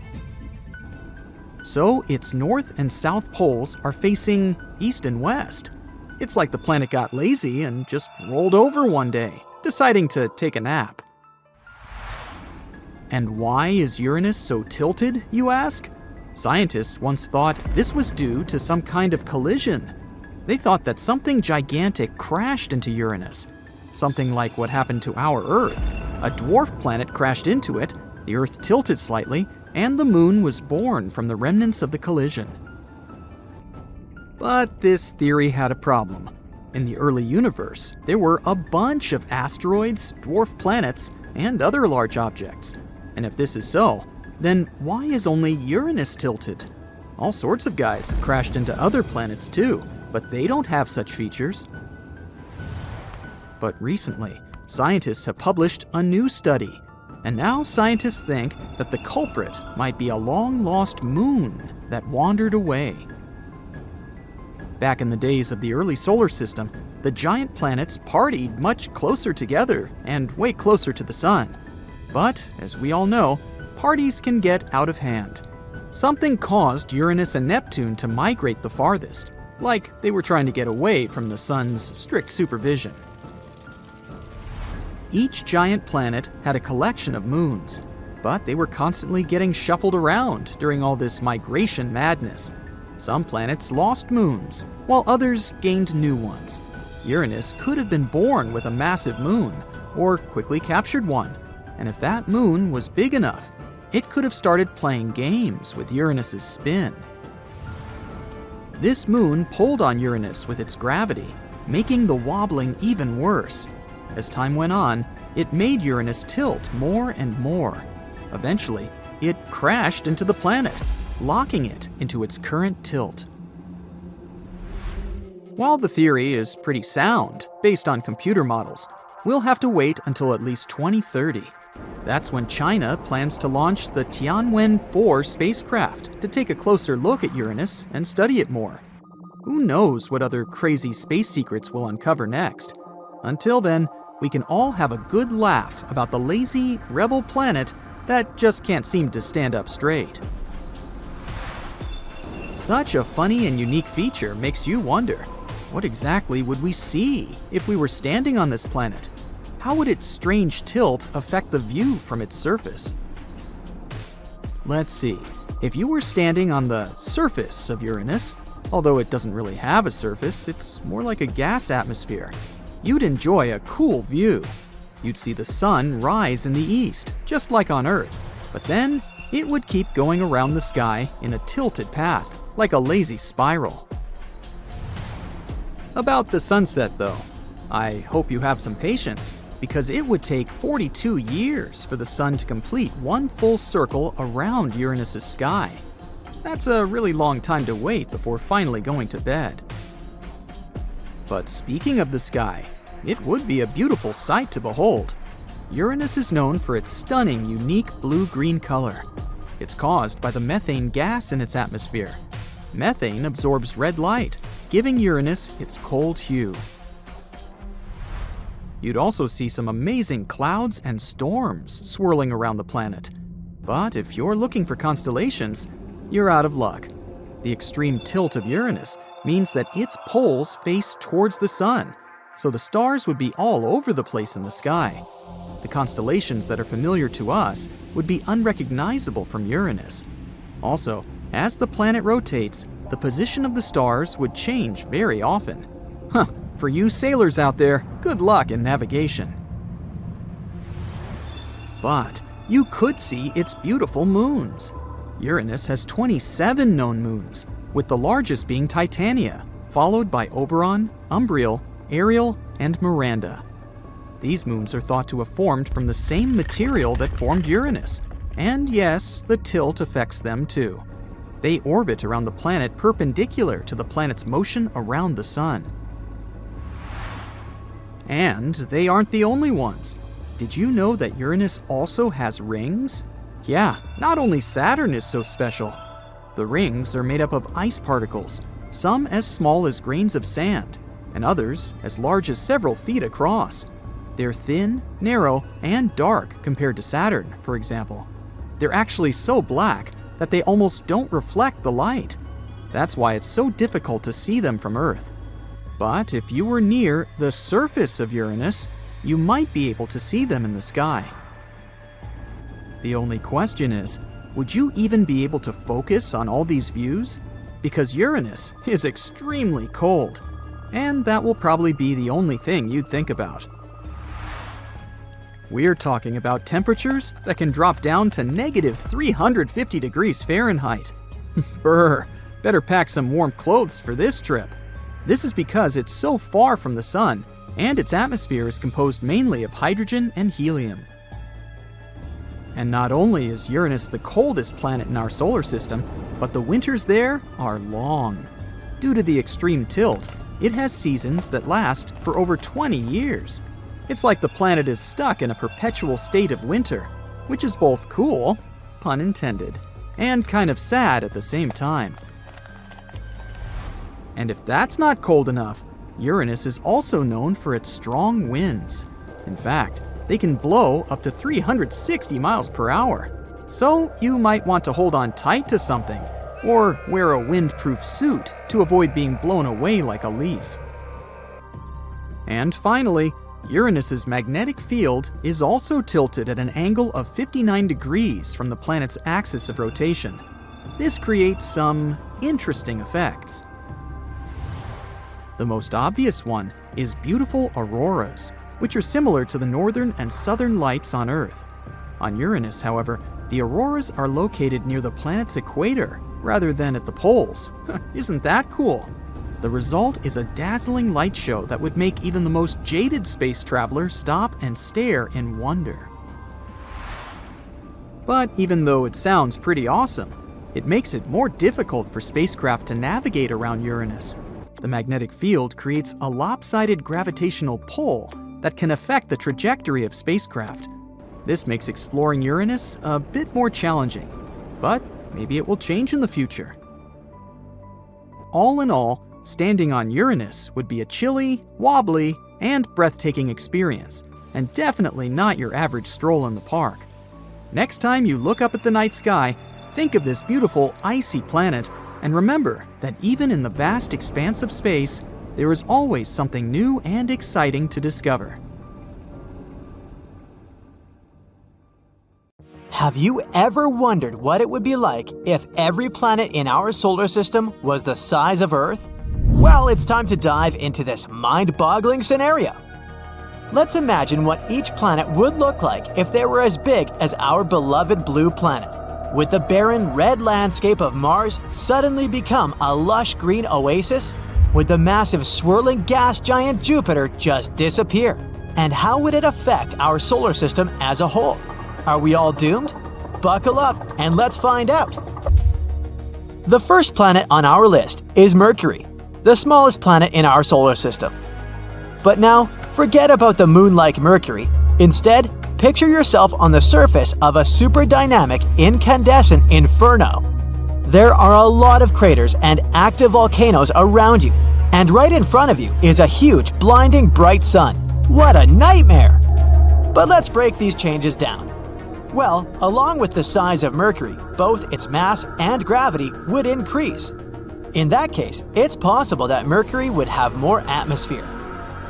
Temperatures on Mercury are extreme, not only because it's very close to the sun, but also because of its very thin atmosphere.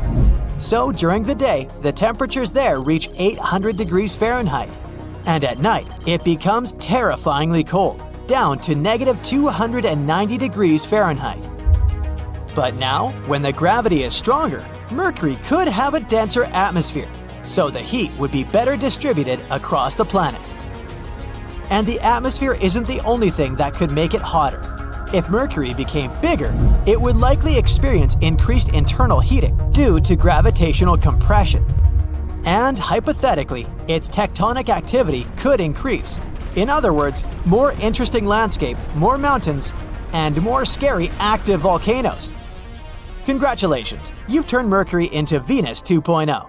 For us, all these changes wouldn't be very pleasant. Now it would become much harder to send our spacecraft there, so it's better for Mercury to stay as it is, small, calm, and boring.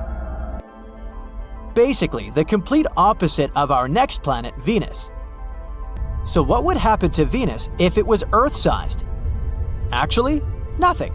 It wouldn't change at all because Venus is already almost the size of Earth. It's even called the Earth's twin, although twin is a big word, of course. In reality, we couldn't be more different. Venus is often called the morning star because it's so bright and visible in the sky. But don't let its beauty fool you. This planet is one of the most inhospitable places in our solar system. Its surface is hotter than a freshly baked pizza, around 900 degrees Fahrenheit, and it's covered in thick clouds of sulfuric acid that would dissolve any human who tried to visit. So, unfortunately, you won't be planning any trips there anytime soon. So let's move on to a planet that, unlike Venus, could potentially become a new home for us, Mars. Picture yourself standing on Mars's surface, watching the blue sunset and breathing in a refreshing breeze of air. Yes, you read that right, air. Moreover, you could be surrounded by plants, animals, and basically feel like you're on Earth. But how is that possible? Bigger Mars would have a stronger magnetic field and gravity. This would lead to a richer and denser atmosphere. It would likely have a wider range of gases, including oxygen. Wouldn't that be cool? Also, a denser atmosphere could distribute heat across the planet, so Mars would become much warmer and cozier. And here comes the most important change: liquid water. Mars actually has some frozen water at its poles and in subsurface reservoirs. But with a stronger gravitational pull, it could potentially stabilize liquid water on its surface. Hooray! However, it's not all fun and games. New Mars would also have a volcanic personality. It's already geologically active, but now its internal heat and pressure would skyrocket. That means more frequent and more crazy volcanic eruptions. Imagine how exciting it would be to witness such eruptions on another planet, if you manage to escape the consequences. In general, the planet could become greener and lusher, but not safer, although it would still be great to see it. But it's time to move on to the giants of our solar system. And if we're enlarging the planets before, now it's time to squeeze them really, really hard. If Jupiter became 11 times smaller, oh boy, what a disaster that would be. The first thing we'd notice is a change in gravity. And I say we'd notice because now we'd have no choice but to move somewhere. Jupiter experiences from 30 to 100 collisions with large asteroids per year. No big deal, all because of its strongest gravity, which attracts them all and protects us. But now our big protective brother has turned into a small baby. Say hi to a bunch of asteroids. Oh, and say bye-bye to Jupiter. This planet is known for its thick, swirling atmosphere. But with a weaker gravitational pull, Jupiter would probably have a hard time holding on to it. So over time, it would slowly escape into space, leaving behind a thin atmosphere composed mainly of nitrogen and oxygen. We'll also have to bid farewell to the iconic appearance of another giant, Saturn. The most noticeable difference would be the disappearance of its famous rings. Made up of small particles of ice and rock, the rings are a unique feature of Saturn. But with Earth's gravity, they would either fall onto the planet or scatter into space. Bummer. Saturn is also a gas giant, just like Jupiter. Its atmosphere is made up of mostly hydrogen and helium. But if it were Earth-sized, its gases would be compressed due to the increased gravity. This would make it much denser. That means Saturn's overall size and shape would change. Theoretically, if we squeeze Saturn hard, it could potentially become a brown dwarf. It's a type of failed star that lacks the mass to sustain nuclear fusion, but emits heat and light. So, Saturn could stop being a planet altogether.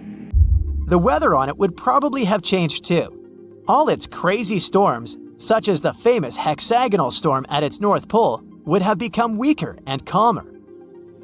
The next giant is Uranus. Let's try to compress this poor fella. First off, the surface gravity on Uranus would be much weaker than it is now. Its atmosphere might also change. If Uranus was smaller, it could have a thinner atmosphere and different gases altogether.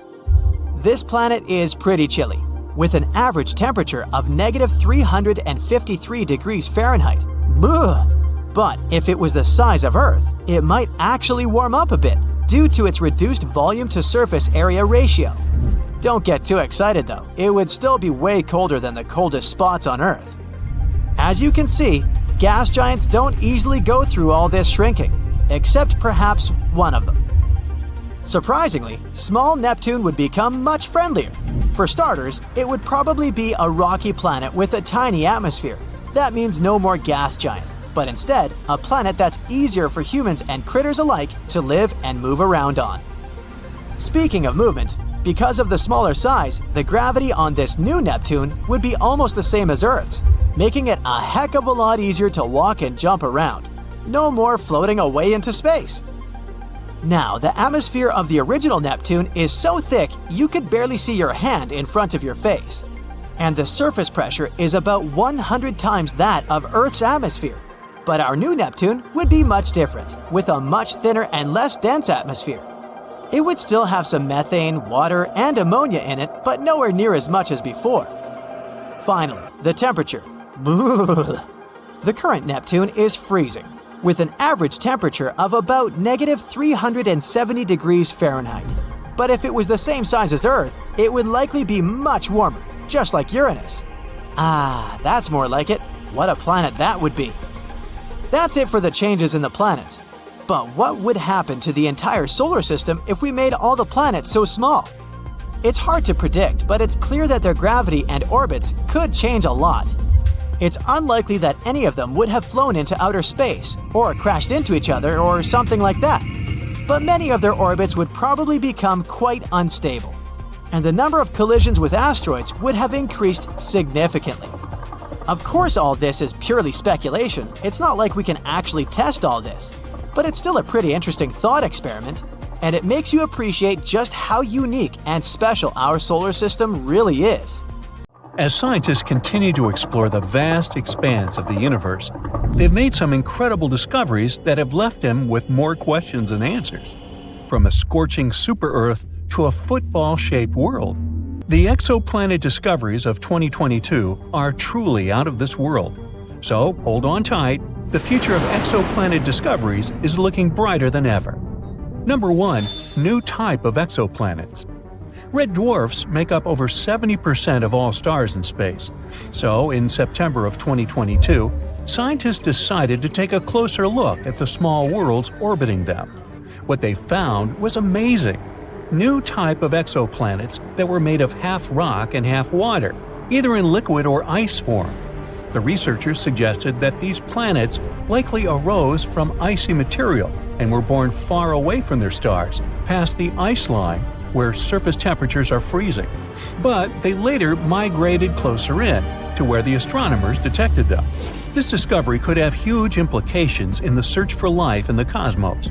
Though these planets are loaded with water, they might not be covered in oceans. Who knows? Maybe one of them will be the next Earth 2.0.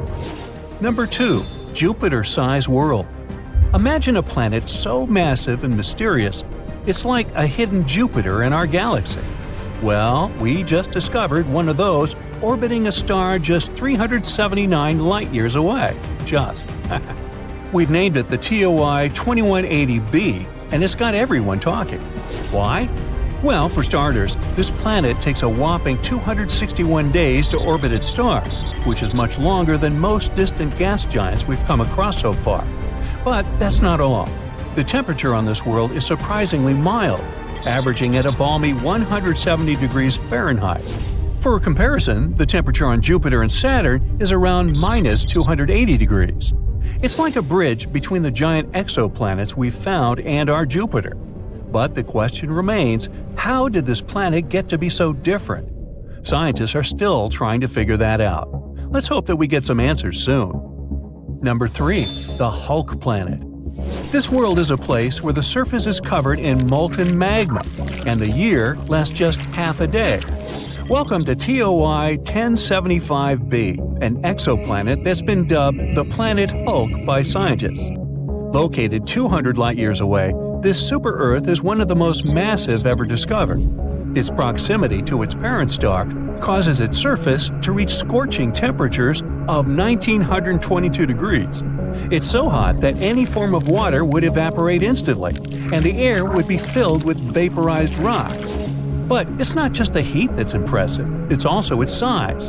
TOI 1075b is nearly 10 times the mass of Earth, making it one of the most massive super-Earths ever discovered. But the mystery doesn't stop there. The planet's orbit takes just 14.5 hours, making it one of the shortest orbital periods ever recorded for a planet of its size. What an exciting addition to our catalog! Number 4. 3 doomed planets. Astronomers made a shocking discovery of 3 planets that are circling in a dangerous dance next to the slowly fading stars. Just a decade ago, scientists never even imagined such planets could exist. These gas giant planets, similar in size to Jupiter, orbit way too close to their slowly fading stars. They're basically walking on the edge. Take one of them, for example, dubbed TOI 2337b. Its orbit will likely send it hurtling straight into the fiery arms of its host star in less than 1 million years. Well, I won't be around then. As these stars enter their final days, they're pulling in nearby planets like a black hole, altering their orbits and potentially causing catastrophic collisions. And as these planets get closer to their stars, their atmospheres heat up and swell, leading to some mind-boggling differences in density. But despite the doom and gloom, studying these worlds could give us valuable insights into the evolution of our own solar system. Number 5. Planet with a barium's atmosphere. These are 2 hot blazing planets, each with an atmosphere made of the heaviest element ever found in an exoplanet, barium. These planets, known as WASP 76b and WASP 121b, are ultra-hot gas giants called superjupiters that orbit incredibly close to their stars. These planets are basically like giant balls of fire, with one side facing the star, cooking at temperatures hot enough to vaporize iron and other metals. But as the hot iron vapor is blown into the planet's cooler night side, it turns into liquid and falls as iron rain. And these planets held a special surprise for us. Barium is a heavy metal, about 2.5 times as heavy as iron. And yet, scientists were able to detect it in the upper layers of these planets' atmospheres. This is truly a mystery and a puzzle we're still trying to solve. Imagine landing on a planet like this and looking at this rain of iron and the heavy barium in its skies. That would be awesomely horrifying. Number 6. The Football Planet. Get ready to have your mind blown, space enthusiasts, because we've just discovered the ultimate football-shaped planet, and it's unlike anything we've ever seen before. Meet WASP 103b, the ultra-hot exoplanet that's more than 1,000 light-years away from Earth. This gas giant is so close to its parent star that its shape is being stretched by the intense gravitational forces. But this isn't just a fun shapeshifter. It's also a valuable scientific discovery. By studying the planet's passes across its star, we were able to measure its deformation for the first time ever.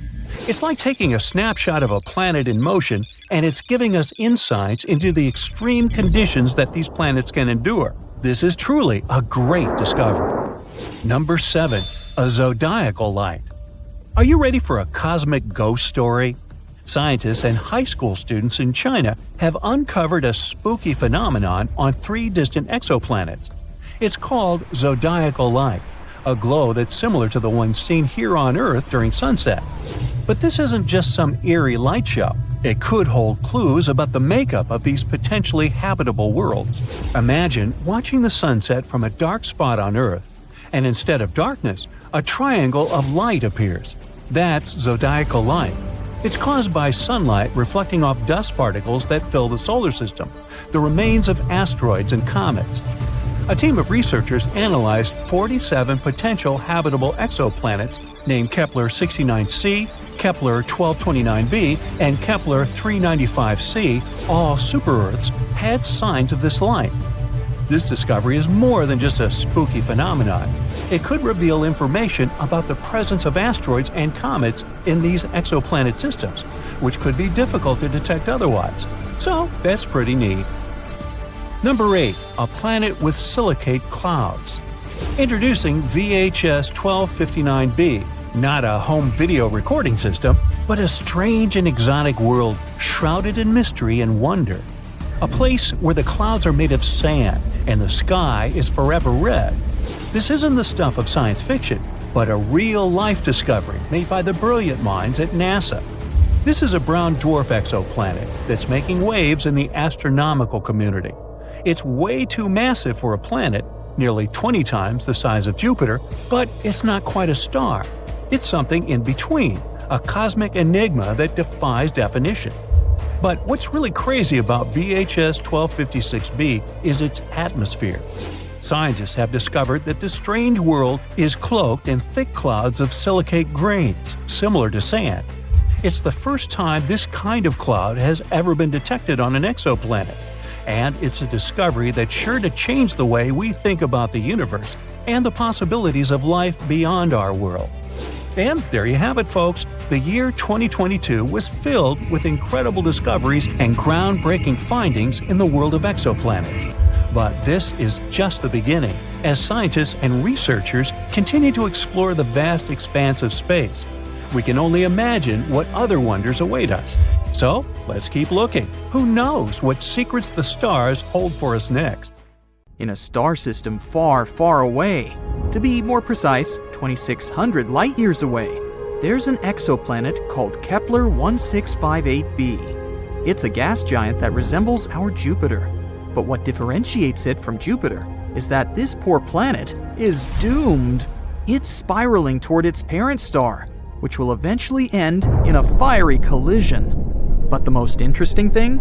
Astronomers would have remained totally ignorant of this fact if not for a tiny clue. It was a really minuscule change in the planet's orbit. It wouldn't have been noticed if astronomers hadn't compared more than a decade of data received by different telescopes. More precisely, scientists have been watching the exo-Jupiter pass between our planet and its parent star once every 2 weeks for the last 13 years. And they've noticed that the orbit of the planet is getting smaller and smaller. Every year, Kepler 1658b needs 131 milliseconds less to complete a lap around its star. If this tendency continues, the planet is bound to collide with its star in 2.5 million years. Even before this discovery, computer models predicted that some planets could meet their end by crashing into their stars. But this is the first time when astronomers have some real proof of such an outcome by measuring almost imperceptible changes in a planet's orbit. They now know for sure what happens when a planet is going to crash into its star, even though we probably won't be around to witness it. But let me tell you a bit more about the doomed planet. It was discovered by NASA's now retired Kepler Space Telescope. It was launched in 2009, and its mission was to find planets orbiting other stars, aka exoplanets. And the very first exoplanet the telescope spotted was the very gas giant we've been talking about. But it took astronomers about a decade to confirm that this space object was indeed an exoplanet. This world is like a denser version of Jupiter. I mean, take 6 Jupiters worth of material, roll it into a ball about 1.1 times as wide, and voila! The planet is tidally locked to its parent star, which means that it makes one complete turn every time it finishes a lap around the star. As a result, the same side of the gas giant is always facing the star. It's the same as what happens to the moon. Our natural satellite is tidally locked to Earth. That's why we only see half its surface. Now, what is making the exo-Jupiter fall into its star? The same process that is pushing the moon away from Earth.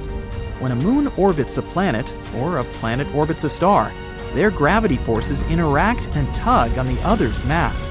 That's what causes tides on Earth. This tugging releases some energy. It can make an object speed up and slow down. In the first case, a space body will move higher. In the second, it will start moving lower. And this is exactly what's happening to the gas giant. Its parent star is 1.5 times the mass of the Sun. So, no wonder its tidal forces are gradually slowing down the planet's movement, making it fall inward. This all sounds kind of tragic, but this potential collision is by far not the weirdest thing happening in space. Let's look at some others. For example, Betelgeuse, a red giant in the Orion constellation, started to dim in 2019. This confused astronomers. By that time, the star had already swollen to enormous proportions. If it was to replace our Sun, its outer surface would spread far beyond Jupiter's orbit. And then Betelgeuse became dimmer in the fall of 2019. This process continued through February 2020. The changes could be seen with the unaided eye. No wonder, the star's brightness had dipped by 2/3. At that time, astronomers were sure Betelgeuse was about to explode into a supernova. They continued to observe the star, but unexpectedly, it returned to its regular brightness. Thanks to the Hubble Space Telescope, scientists figured out that the star had ejected some of its material, and this partially blocked its light. How about cotton candy exoplanets? Those are particular planets outside of our solar system. Also called superpuffs, they have the lowest density ever discovered. This gives them an airy, fluffy appearance. But despite looking like the most popular amusement park treat, such planets are enormous. Come to think of it, scientists often discover strange things in space. Some of them look like blurry blobs. But there's one type of these blobs that doesn't look like any other known space body. The odd radio circles are only visible in radio telescopes. They might be the remains of supernovae, but some astronomers go as far as to claim that they might be the throats of wormholes. Those are hypothetical tunnels between two very distant points in space. The Juno mission noticed something weird in the upper atmosphere of Jupiter. The unusual phenomenon was blue sprites and elves twirling above the planet's surface. These are two kinds of bright flashes of light that appear for short periods of time, mere milliseconds. They extend up and down toward the surface of the planet. On Earth, such flashes usually happen at the height of 60 miles above massive thunderstorms. Rogue planets don't orbit their stars, maybe because they don't have any. These free-floating space bodies travel across the universe and can end up literally anywhere. They're also pretty hard to find. Rogue planets produce only weak emissions, but not so long ago, astronomers spotted the smallest rogue planet in the Milky Way. It's smaller than Earth, but a bit bigger than Mars. Fast radio bursts are blindingly bright bursts of radio waves. They pack as much energy as our Sun produces in days, but last mere milliseconds. Most of these fast radio bursts come from far, far beyond the Milky Way. But recently, astronomers have detected some originating in our home galaxy, and their source is a magnetar just 30,000 light-years away from our planet. If it does exist, nuclear pasta is the strongest material in the entire universe. Formed from the leftovers of extinguished stars, this substance gets squeezed into spaghetti-like tangles of material. It can break, but only if you apply 10 billion times the pressure needed to shatter steel. Not so long ago, scientists discovered that one of the most massive stars in the neighborhood had just disappeared. It was a star 75 million light-years away from Earth. Normally, it'd be too far away for astronomers to clearly see individual stars, but only unless they're huge. And the star we're talking about was enormous. It was shining 2.5 million times brighter than the Sun. For the last time, astronomers saw the star in 2011. They decided to examine it more closely several years later, but it was already too late. The star had vanished. Such massive stars usually go out in extremely bright supernovae, but astronomers noticed nothing like that in this case. There's a theory that the star collapsed into a black hole without triggering a supernova first. It does occur among stars approaching the end of their lives, but very, very rarely. There are black holes, and there might be mini black holes, even though their existence hasn't been proven yet. Unlike their massive siblings, hypothetical mini black holes could be really tiny, not bigger than an atom. Their mass can vary, but just one minuscule thing might have the mass of 1,000 sedans.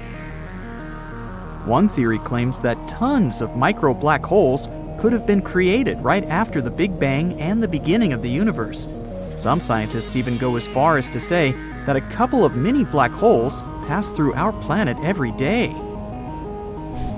More than 7,000 light-years away from Earth, there is the Eagle Nebula, a young cluster of stars just 5.5 million years old. The Hubble Space Telescope managed to take an image of several dark silhouettes near the nebula's center. Those are the so-called pillars of creation, an active star-forming region.